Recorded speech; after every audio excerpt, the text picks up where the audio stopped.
things, right? It's more like a racetrack. You have corners, you have jumps, you have obstacles. To navigate this successfully, you got to master the art of braking right in the corner and accelerating in the right time for the straights. This can be attained only with practice, precision, and hard work. Like I was introduced, life is also a race, and I am a professional racer. I've been racing for the past 17 years, and I've had the opportunity to win 17 national titles.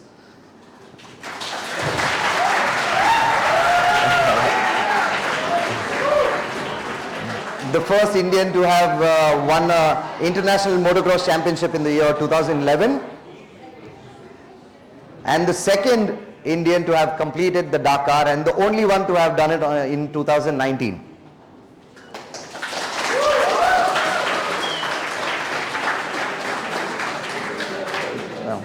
So, and you might also know me from Big Boss, yes, obviously. I heard a lot of noise when she said Big Boss. So, so how did a young boy from a small town from Udupi get into a global stage and was able to perform at the level that I got to perform? See, I'm here to celebrate with you all the concept of exploring hidden depths and perceiving beyond the regular. So this was always the core that was running through my life, right? In my formative years, also I was an athlete. I was a track and field athlete. I was a national level swimmer. I was a state level volleyball player. So through my formative years, it was always framed in a different way, that it was not, it was framed as never give up. Don't tell anybody don't let anybody to tell you that your dreams are not possible, and always strive harder to reach where you want to. Initially what happens is, when you start something, there is always not much reward, right? Like take my career for an example. I would call it my life because I've done it for so long. 17 years of racing is not a joke. So it is, I cannot call it a racing career. It's a way of life.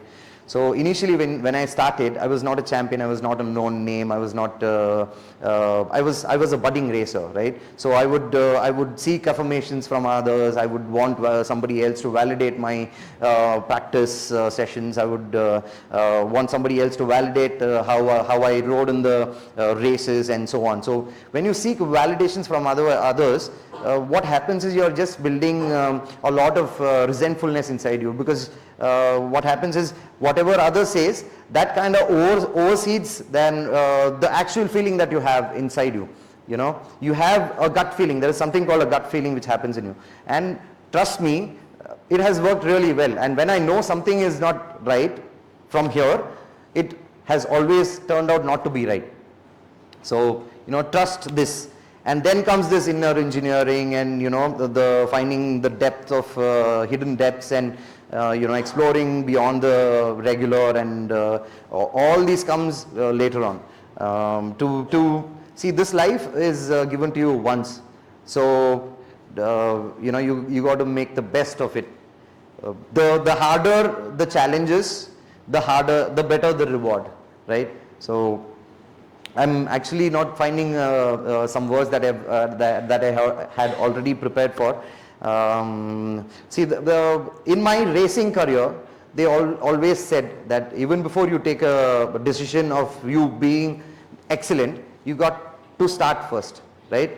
In a race, you got to first finish first. So you'll have to explore what you can do and see how well will you be prepared to face the challenges. Right. Post this, I would like to talk about some real life events which happened with me. Like we spoke earlier, the world is not just. 2006 to 2012, my racing career was at the highest, right? I had won almost all forms of racing, almost all kind of championships in all forms, be it supercross, be it motocross, be it rallies, and so on. 2011 was the year where I won the Indo-Sri Lankan Motocross Championships as well, and I was at the highest, emotionally, physically, career-wise, and everything was going great. And 2012 comes in, post my victory in 2011. 2012 season starts, and I was in Lanka for a practice session for a race which was coming up the next weekend. I had an unfortunate fall, and in this period of time I was actually out of contract also, right? So I didn't have a contract which was signed for the next next year, and I was left without a contract. I had a crash. I broke my acetabulum. Acetabulum is the hip socket that holds your leg in the hip, right? So I had dislocated my hip socket, and my career, my emotional highs, my confidence, everything came crashing down on the ground, right? So I was probably 60 feet underneath, not even 6. So my world came crashing down on me. So that is when I realized that, you know, all these things can turn in an instance, and but something like that, when it happens to you, is when you start searching for the real self inside you, right? The actual hidden depth. What are you made of? Like I said, if you are a champion, are you willing to do what nobody else is ready to do to stay a champion, right? So that is when I kind of cut all the negatives. You know, everybody has negatives. Everybody has. I would never associate with somebody who's negative, because what happens is if you stay with somebody negative for a week or two, you also turn out negative. If you stay with positive people, you will also turn out to be positive. So that is when I started focusing on what positive that I could do, and where I wanted my life.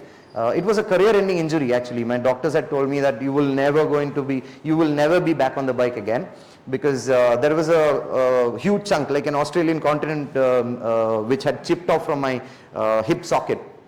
But then I went under a surgery. They put a plate and 9 screws, put me back, and then there was a 7-month long process of not being able to walk for the first 4 months, and then partial weight bearing, and then full weight bearing, and with rigorous physiotherapy and so on. But then the following year, this was 2012, but then the following year in 2013, I was back on the bike, and I won almost all forms of racing again.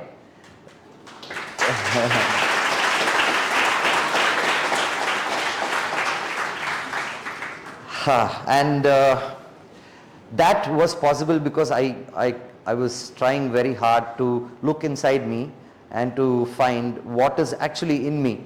Because you know what happens is, when you're doing great, people will always pat your back and be a part of it, and when you go down, there are only few who will want you to do good for good, and to wake up from stand up from where you've fallen, and probably even climb higher than where you were earlier, right? So I think that was a great experience, and that taught me a lot about life, about you know, finding the depth, hidden depth, and you know, going beyond regular.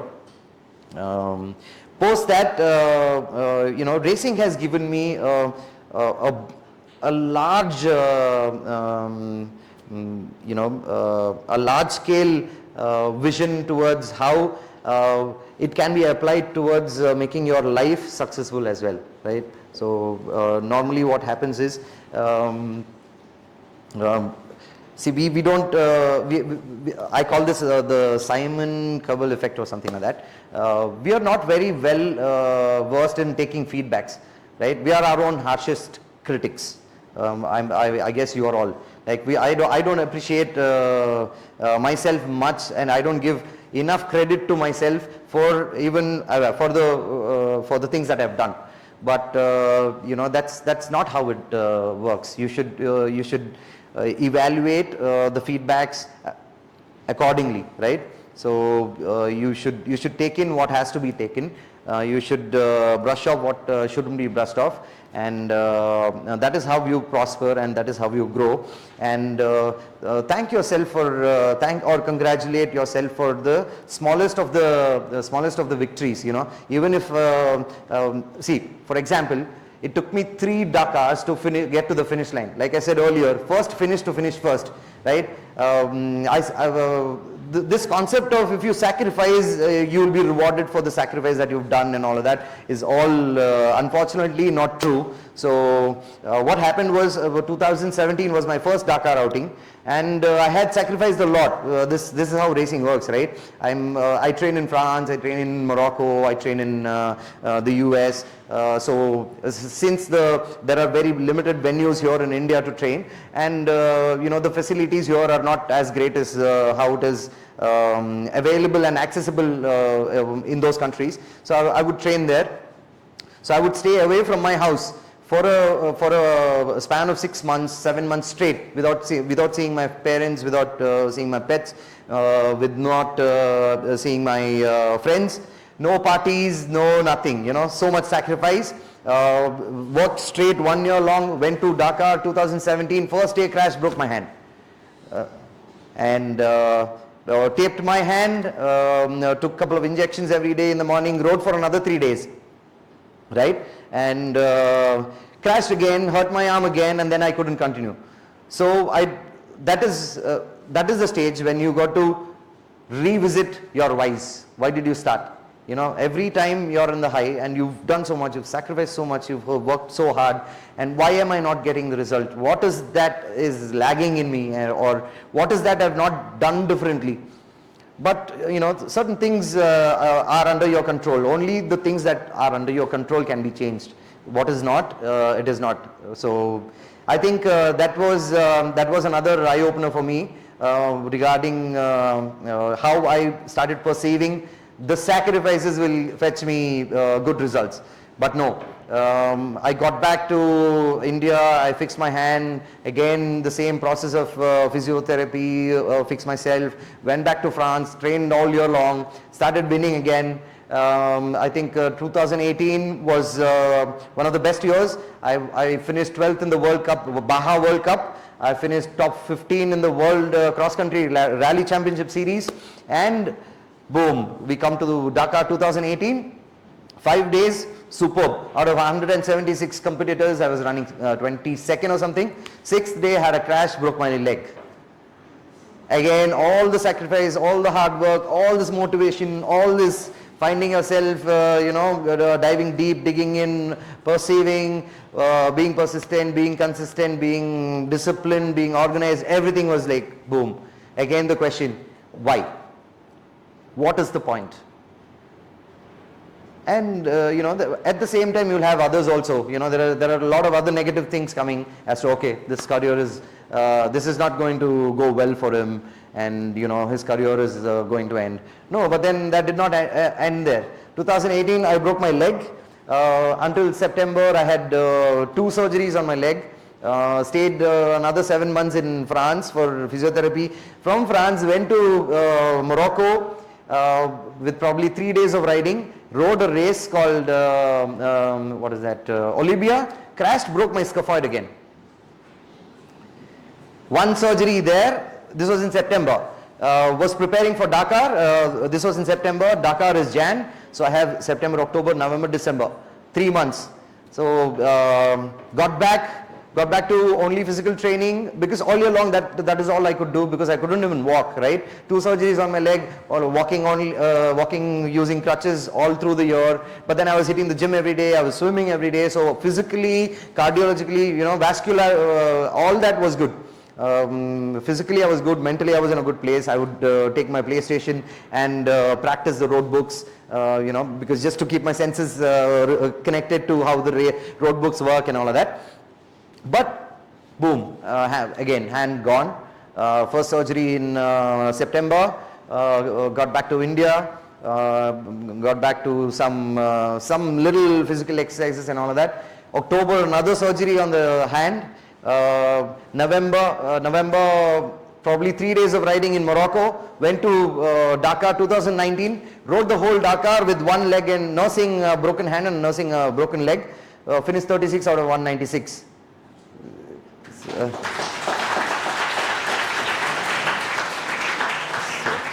So, you know, that is when I realized that, you know, no matter what the output is, you got to, if it is your calling, it is your calling, right? Again, visit your whys. Why did I even start? Because I dreamed of it. I dreamed all my life to be a racer. I dreamt of me jumping across, across mountains and going through the dunes and riding by the riverside and beach sides and all of that. And I was ready, when I started, I was ready to give it my all, right? So initially, when I started, I was like, come what may, I'm going to do this. So when you go back to your whys and when you start thinking as to how passionate you were about being something that you weren't then, and when you are currently standing where you dreamt of, you know, that should even motivate you more to do better, right? So and that's how my 3 Dakar journeys were. And to conclude, I think this whole new hidden world of depths and beyond the regular, I think when you give up on all the negatives and get into finding your actual self and recognizing your actual calling and putting yourself in tune for what you dream of yourself to be and what you want yourself to be as, your frequency kind of takes a next step. You start vibrating better, and the universe, I think, conspires to everything to line up to what you really wanted to. And like Denzel Washington says, dreams without goals are just dreams that fuel disappointment. So on your road to achieving your dream, applying discipline, more importantly, consistency is the key, because without commitment, you will not start, and without consistency, you will never finish. Thank you all.